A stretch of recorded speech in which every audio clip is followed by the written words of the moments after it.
We're the first ever live Kicking It with Kunkel? Yeah, this is going to be live. This is going to be fun. We got DJ Bien-Aime and we got Cody Stoots, DJ with ESPN, Cody Stoots with HoustonFootball.com. Let's get into roster stuff very quickly. I don't want to spend a whole lot of time on this. And by the way, if you're watching on YouTube right now live, first of all, thank you. I love you. Stop banging on the table. We talked about this. My bad. I didn't even know you could catch it. I did it gently, too. Like, no, you don't do anything gently, all right? Like, subscribe, comment. We'll get to some of your questions if you guys have any as well. All right, so roster. My biggest question is Damen Pierce. Cody, I don't understand why this dude's on the roster. He has shown that he doesn't run well in the system. He's shown that he can be a good NFL running back, just not with the Texans. So why? I mean, he's a pretty likable guy, and you could blame. So are you, but you're not a Texan. Well, I'd take the paycheck if they wanted to send it this way. I'd be a good special teamer. I'd take up some space.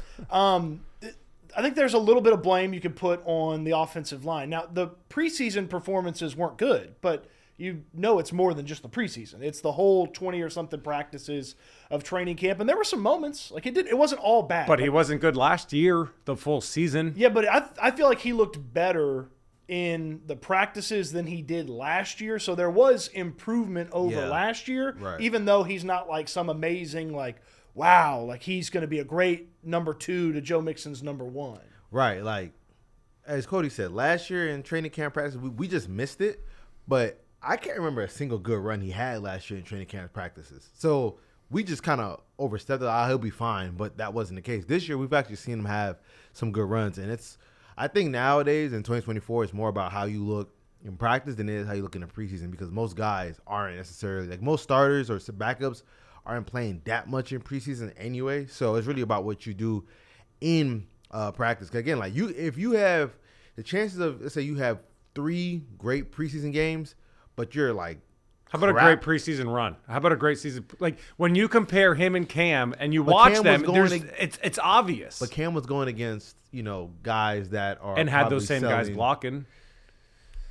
I mean, Damen was with a different offensive line for the most part. But Cam was going against guys that aren't, in the NFL right now. You know what I'm saying? So we have to put that context in. I do think Cam is a better fit schematically, but Damen was going up against starting defensive lines or starting-ish defensive lines without Laramie, Shaq, and Titus for the first time.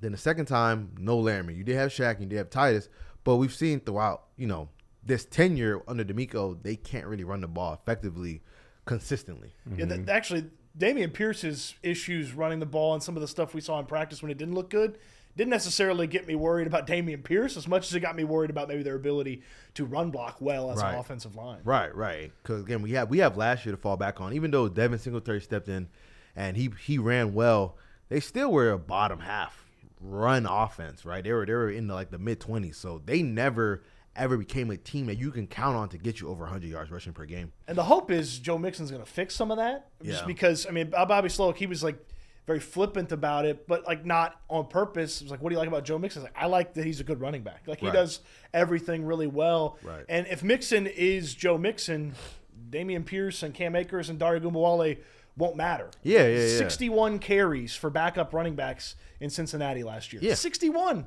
amongst 3 guys.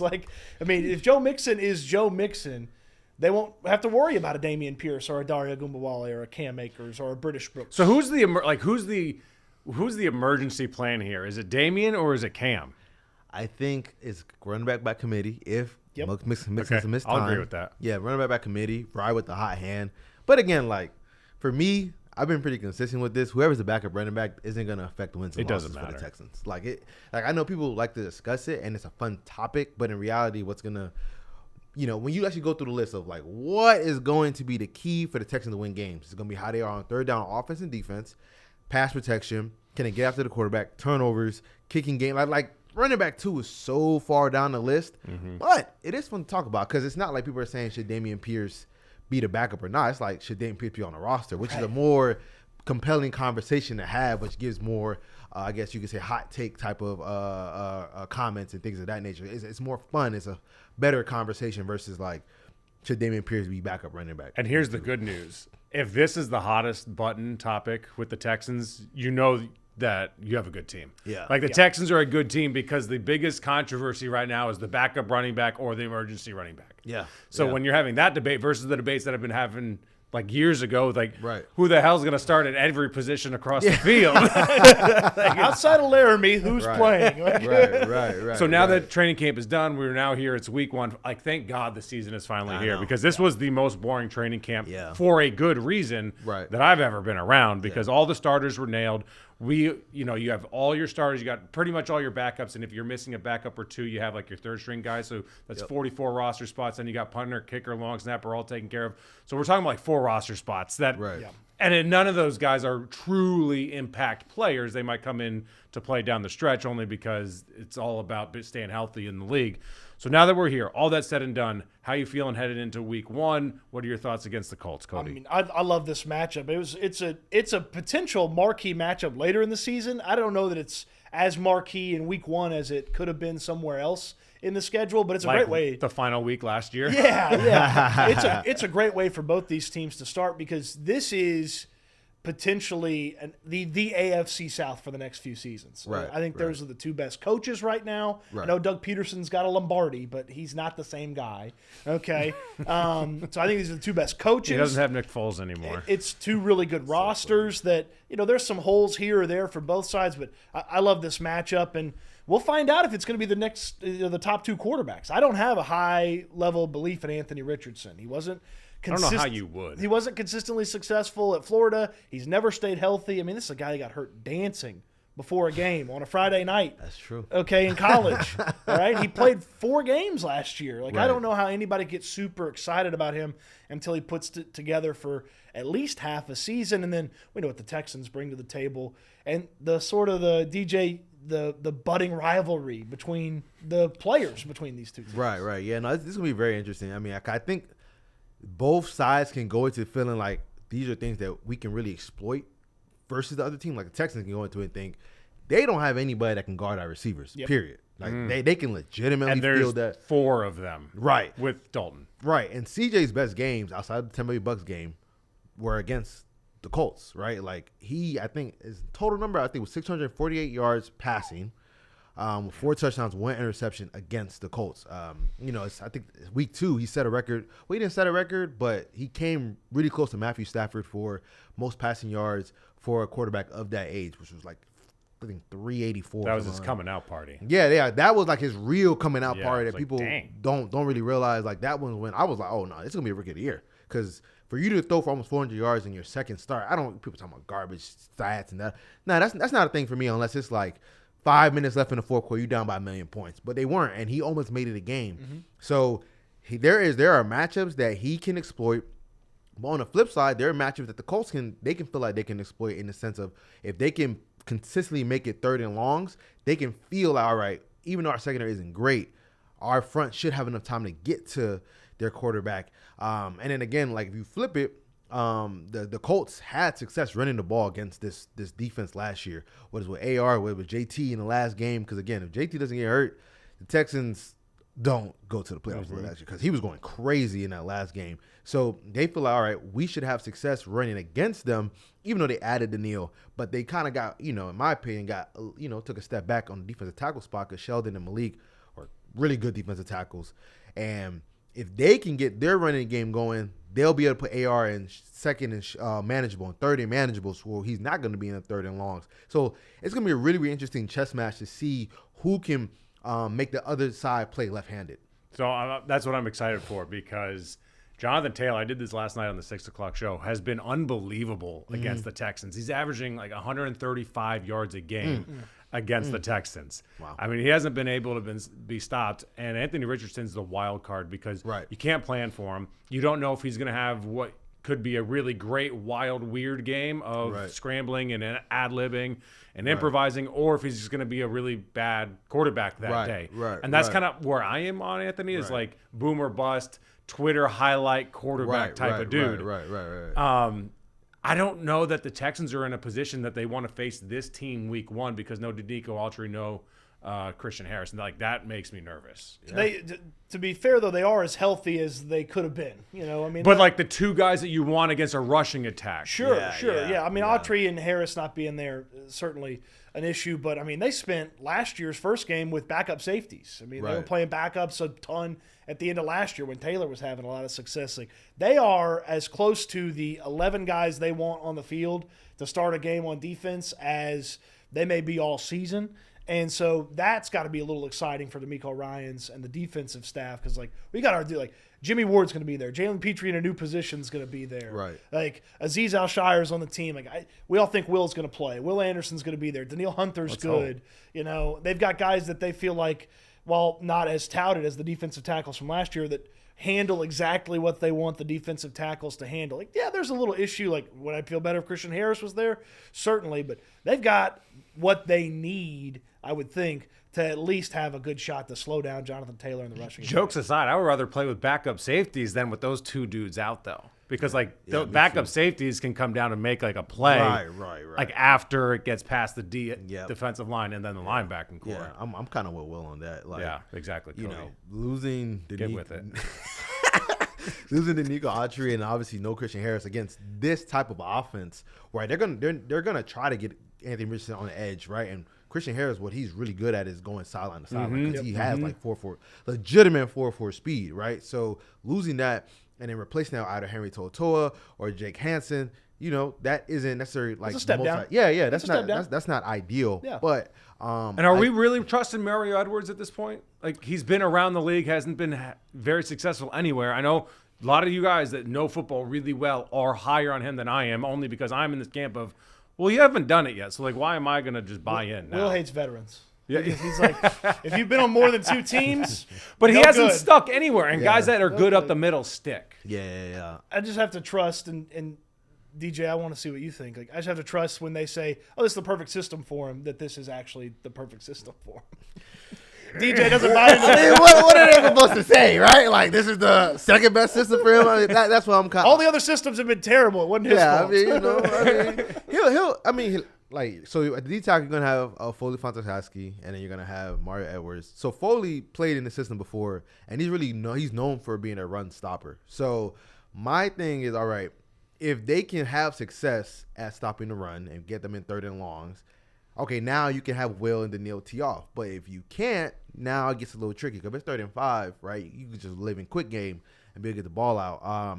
Because again, like Shane was able to do that last year in week 2. Granted, knew everything and things of that nature. But I think, but again, like their receiving room is a little injured because Josh Downs suffered an ankle injury earlier in camp. So we'll see if he plays this week. If he does play, we'll see how he even looks in that aspect. So there's a lot of chess matches to really pay attention to. But again, the D-tackle room is a question mark. And I haven't seen anything that make me feel like, all right, this is going to be a strength for them. I'm more with Will. I'm in wait and see mode when it comes to the D-tackle room. First of all, Houston Stressens, you guys know that dude's account on X. Like, he takes everyone's stuff and puts it out there. He does a really good job. He says, damn, no one gave Will the Polo memo. I didn't realize you guys were both on the sponsored by Polo today. Well, that's a good point. Polo's a big guy's best friend. They got lots of big guy clothes. So I'm a big Polo fan. They want to be on, associated with me. I'd be happy to. Yeah, we wear Polo all the time. Let's get Cody. I'll send this clip. We'll send it to him. Let's get him a sponsorship with Raffle.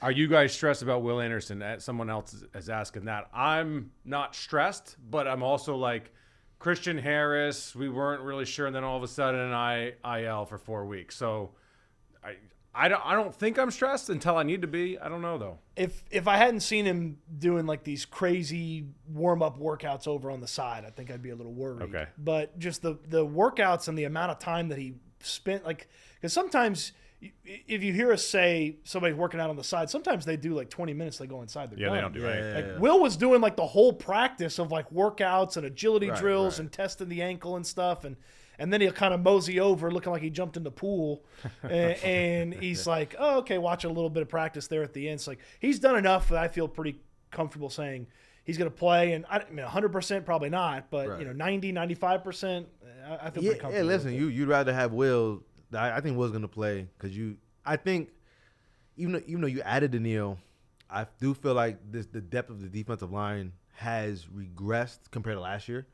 Because I think, losing Malik and losing Sheldon, like if you were without Will, you could still get a ferocious pass rush. Like I remember last year, Will didn't play against the Titans. They got 6 sacks that game. So you do need, like, this D-line is going to be really predicated on the health of Daniil and Will. If those two are out there, then the D-line can be effective. If they're not out there, I think the depth takes a massive hit because now you're pushing guys in to starting roles that aren't necessarily equipped to be in a starting role to where, opposing offenses are going to be, concerned about them, honestly speaking. Because, again, let's say if you lose Will, let's say Will doesn't play. You have Daniil, you have Foley, you have Mario. Let's say you put DB, which is Derek Barnett, yeah. Right? You can really just put extra attention on Daniil and then let all your other blockers go one-on-one with everybody else, and you'll be just fine. Like, and that's no shade to them, but that's just the reality of what this defensive line is in 2024 compared to 2023, where if you left Sheldon one-on-one, he could get you multiple sacks like he did against the Titans or he did against the Bengals. Big loss. Yeah. Big loss. He's going to be a legitimate big loss, especially on third and long down situations because he got a lot of one-on-ones and he was able to make it happen. And Malik was really good at collapsing pockets because he's really good at getting off the ball and penetrating. He just wasn't great at finishing because he had shorter arms. So that and combine talk comes into play. Right. So like that was it. But like he could really cause havoc. So they're gonna need Will and Daniil to be as healthy as possible throughout the season because without, like, if one of them goes down, now you can kind of shift and slide everybody to that one premier pass rusher, and then now you're gonna have Derek Stingley, Kamari, Jalen covering just for a second and a half longer, and sometimes all quarterbacks might need to get just real quick to everybody watching.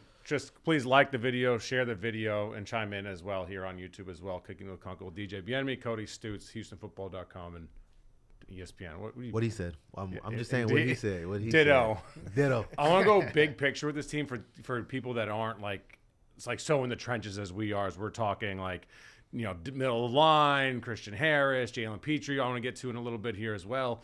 But like overall, like this team's going to be good. Yeah, and they're going to be like fun as hell to watch. Right.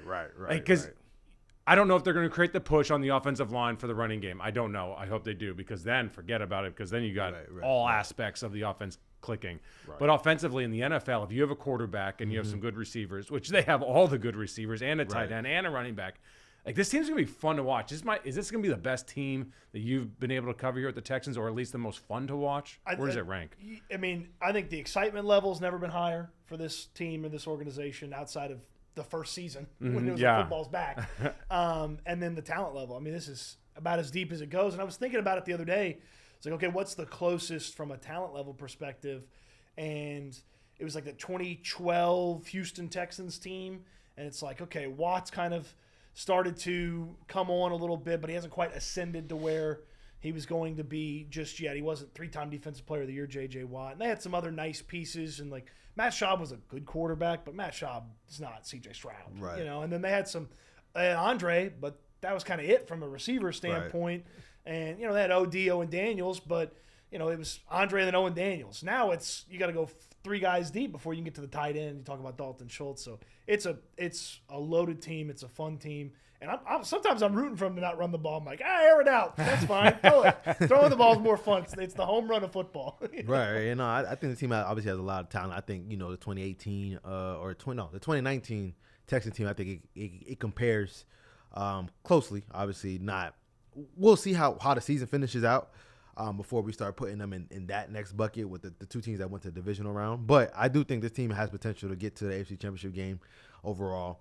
Because, again, as Will said, right, if you have a quarterback, you have weapons with that quarterback, you always have a shot, right? Like, people thought the Rams weren't going to be good last year, but they had Matthew Stafford, they had Puka Nacua, and they had Cooper Kupp. And when you have that, you're always going to have a shot. Mm-hmm. Like last year, right, with the Buffalo Bills, they had all kinds of injuries across the board on defense, even some on offense. But they still had Josh Allen. They still had Stephon Diggs. They had Gabe Davis. They had their tight ends. They had James Cook. And they were able to still make things happen because this NFL is so offensive-driven now that if you have weapons, you always have a shot. So I think now, based on what the Texans have, if they can run the ball, I think their ceiling kind of resides on how effective their run game is. Because if they're just totally relying on C.J. Stroud and the receivers, that just always limits how far you can go because you're eventually going to find a team that can, scheme against you because it's not about, all right, how can we stop you in September or October? It's going to be about, all right, how can we stop you in January? And by that time, they'll know all your plays. They don't know when you call it and what situations on third down, second down. So everybody will know what to expect.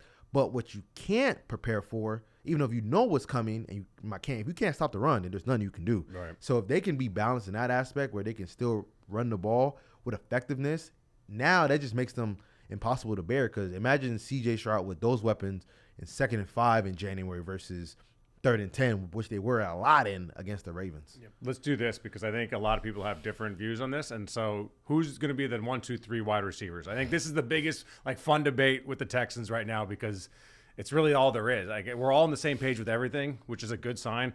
I think Tank Dell's going to be the number 1 wide receiver, most touchdowns, and then Nico Collins, and then Stephon Diggs. And I don't think it's going to be 1,300 down to 600. I think it's going to be all pretty tightly contested. I think Tank's a touchdown guy, and I think Stephon Diggs, I just don't know how healthy he'll be all season. And I don't know why I say that. That's just my prediction. I like it. I like to split it up here. I think Diggs going to have the most receptions. Okay. Nico's going to have the most yards, and Tank's going to have the most touchdowns. Yeah, I definitely agree with Tank. I just don't know how teams are going to consistently defend Tank in the red zone when they get down there. Now, it may just as simple as, hey, they're going to run the football in the red zone because Joe Mixon's a really solid red zone running back, and they can just power through with him.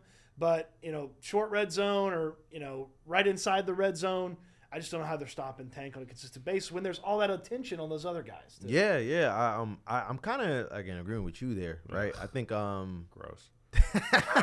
I think targets and receptions, Diggs, because he's gonna be in a slot. So there's gonna be a lot of easy completions and easy targets. I do think Tank will probably lead in. I think yards per reception, probably touchdown. I think Nico in yards, but I could see a scenario by the end of the year Tank being wide receiver 1, mainly because CJ loves him to death. And I think that bond is gonna be so hard. It's gonna be hard for Nico and Diggs to overcome by the end of the year, and it's not a bad thing. I think it's just when that bond is like that, and Tank's game and CJ's game fits so well. I could see by the end of the year CJ, just leaning on Tank more. Well, and if you think back to last year, there are more games where Tank and Nico are both on the field, and Tank has a big day. Whereas when Tank's gone, Nico had some big days. It's pretty rare if you look back last year that Tank and Nico had big days. And so I wonder if hey, maybe some of Nico's success was predicated on Tank was shut down, Tank was out. He missed a half a game here, missed a game there. You saying no? Okay. I'm saying no. All right. No, because again, you had the Colts game, only receiver out there, still went crazy. Yep. Broncos game, only receiver out there, still went crazy. When both time went for 190, so I'm not necessarily sure. I think it might be reversed where Tank was able to go off because so much attention was on Nico because he wasn't. I think defensive coordinators view Nico as the one because I think the Broncos game was the most telling because at that point they were on a hot streak, and one thing that they were doing a lot of on third downs was having Surtain follow the receiver and then just play whatever coverage they wanted to play behind Surtain, but Surtain was man to man, and to start the game he was following Nico. So I think to your point, it might have been Tank was feeding off of Nico, but I could see this year, What about the fact that these guys are just studs and they get open no matter kind of who's around them and who's guarding them? Because remember in the Colts game, Nico, that 70-plus yarder just that was off the special. ham, and everyone kind of knew. And yet, to your point earlier, Colts don't have anybody that can guard these guys. Yeah. And we're going to see that across the NFL because most NFL teams don't have a shutdown corner, let alone 2 or 3. Yeah, I think in terms of stopping them, you're just gonna need your DC's gonna have to be able to jump on Bobby's tendencies a little bit, and just see how they are on third downs. Maybe, it's gonna be tough. I mean, if they can rush CJ, that's the way you stop this of course, right, as every team. But that's really you're not locking down. No. This court. And then, by the way, there's Dalton Schultz. Yeah, exactly. And then Joe Mixon catches the ball really Yeah, well. Right. It's gonna be fun. Right. All right, we were gonna do the whole playoff thing. I don't want to do all that. How far will the Texans go? Not how far can they go. How far will they go? Who wants to go? They're going to the AFC Championship game. And they lose too. The Kansas City Chiefs. Yeah. The Chiefs are the big bad till they're not the big bad. That's and fair. it's just That's fair. Andy Reid Patrick Mahomes, until that duo is not together, like the Chiefs are there every year. Every year. All right, so I want to make an amendment. I was on a podcast earlier in the summer. I said some stuff. I said some stuff. With Bien-Aime and Cody podcast. Great lady. I said the Colts win the division. The reports out of camp haven't been great regarding Anthony Richardson. So swapping my picks. Okay. Going with the Texans to win the division. Just because again, like as you saw, like because you were in there in Cleveland, like from that that week on throughout the rest of camp, the offense was pretty much clicking. And there weren't that many hiccups. They had some couple of days where they had hiccups, but like you saw the potential. It was all right. Good luck to teams trying to stop this. So I'm gonna go with Texans. I think the season will end in the division round. I still do think like their depth, because again, like injuries happen, and there's just certain spots that they can't afford injuries to, and it's just hard to predict that they're gonna stay. I just doubt they're gonna be like the Eagles in 2022, where the Eagles were basically like clean bill of health going to the Super Bowl, right, where everybody was available.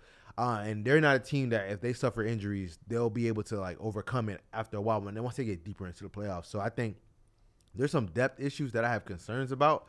Whereas on the D line, on the O line, because like if Laramie has to miss any time, I think the season's done. Like honestly, 'cause I think Laramie is that important. I think he's the second most important player on this team, and if he has to miss like let's say like 5-6 weeks, season's over. Season's completely done because like the backups.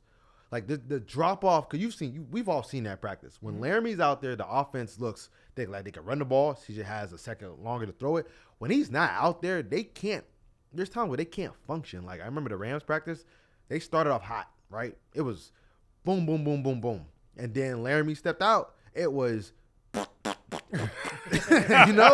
So like that's kind of like that. That's how important Laramie is to this offense to be able to run the ball and to be able to consistently throw the ball down the field and be able to consistently get explosive. So, so I do think, second round is probably where I think the season will end. Yeah, I'm going they lose in the AFC Championship game to the Chiefs as well. Like until you beat them, I think they can win the divisional games. I think that those division games are like we saw the Browns, they got their ass whipped at NRG. Like there are some disparities there. And then now if they got to the Super Bowl, it would be interesting because I think they can win the Super Bowl if they got there more than they can get out of the AFC Championship game. The AFC's far tougher than the NFC stinks. So many great quarterbacks, great coaches. Right. I mean, your three longest tenured coaches are all in the AFC. It's Tomlin, it's Harbaugh, and Andy Reid. Wow. Like, I mean, and then they've all got, it feels like everybody's got a quarterback. Everybody's got a dude at wide receiver. Everybody's got a pass rusher. Like, the AFC is just so loaded with talent on the headset, at the quarterback spot, everything. It's so tough. Yeah, so, I mean, if you can make it out of that, then you'll probably be the favorite to win the championship at that point. So, I mean, if the Texans can make a Super Bowl, then I would pick them to win. This will sound like a homer bet. But if I were to make a bet on the season going in, I would bet C.J. Stroud MVP because of the odds. Like the odd, Mahomes is obviously at the top, and then Josh Allen's up there, which I don't think he's going to have an MVP type of season this year without the receivers around him. And then Jalen Hurts is there. But, if Saquon goes down, I wonder if how good that's going to be, or if Saquon's going to take touches away. I think C.J.'s the darling around the country right now. Like the media love him, and rightfully so.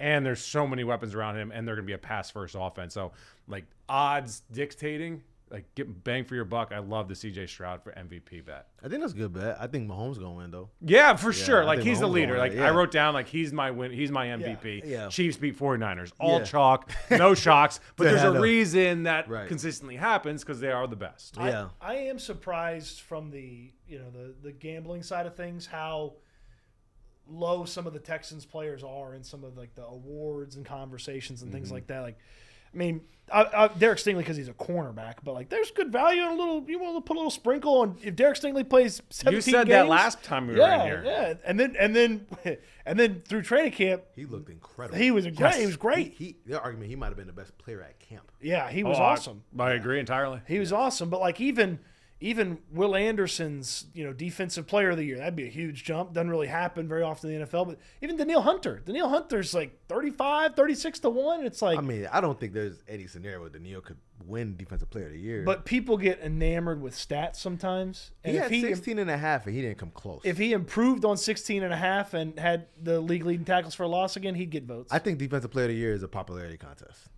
He's not popular enough? She's not popular enough. Who won it last year? Was it TJ? It was Myles Garrett. Myles Garrett. TJ's won it. Like, if you look at the list, like, the majority of the guys have, like, granted, they're dudes. It's game-changing plays is what you got to do. That and, like, again, like, I think it's a lot is, like, the popularity contest. Because, again, like, the voters go off of names that they're comfortable and familiar with. Because I remember Shaq Barrett, when he first got to Tampa, he had 19 and a half sacks. He wasn't even first team All-Pro.